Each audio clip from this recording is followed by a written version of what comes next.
Pemirsa, bila hak angket di DPR adalah cara konstitusional untuk membongkar penyimpangan undang-undang atau kebijakan selama proses pemilu berlangsung, narasi untuk menolak hak angket seharusnya tidak perlu dibesar-besarkan. Apalagi pengajuan hak angket di DPR justru bisa menjawab kecurigaan semua pihak terkait tuduhan kecurangan di pemilu 2024.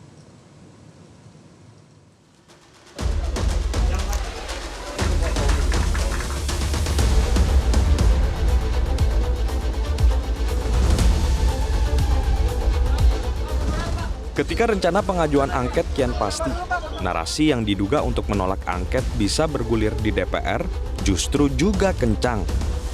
Salah satunya datang dari pakar hukum tata negara yang juga wakil Ketua Dewan Pengarah TKN Prabowo Gibran, Yusril Ihza Mahendra.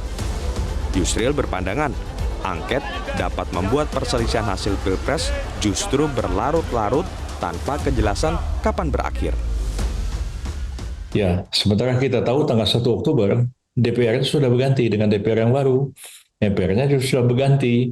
Nah, kalau ini terus berlanjut, ya, sementara lewatlah tanggal 20 Oktober. 20 Oktober itu presiden yang baru harus dilantik. Pak Jokowi sudah habis masa jabatannya. Tapi kita masih ribut aja soal angket.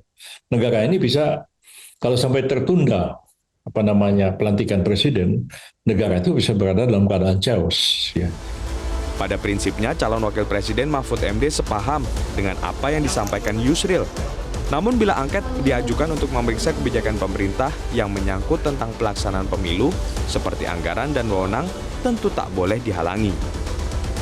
Tapi hak angket itu berarti nggak ada pengaruhnya dengan pengesahan KPU terkait? Nggak ada. Hak angket itu menyangkut kenapa anggaran ini digunakan ini, kenapa anggaran ini, seumpama itu betul pelanggaran tidak ada nanti dengan KPU-nya, karena KPU-nya itu secara hukum harus selesai kira-kira 5 April.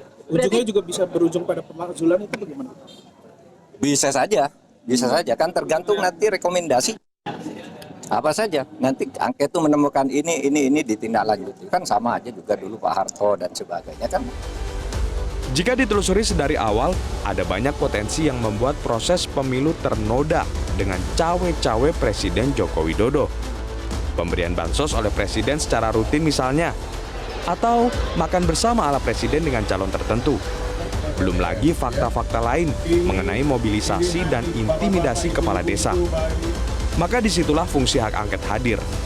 Mengutip apa yang disampaikan Wakil Presiden ke-10 dan ke-12 RI Yusuf Kala, kalau tidak curang atau bersih, seharusnya tidak perlu khawatir. Tim Liputan, Metro TV.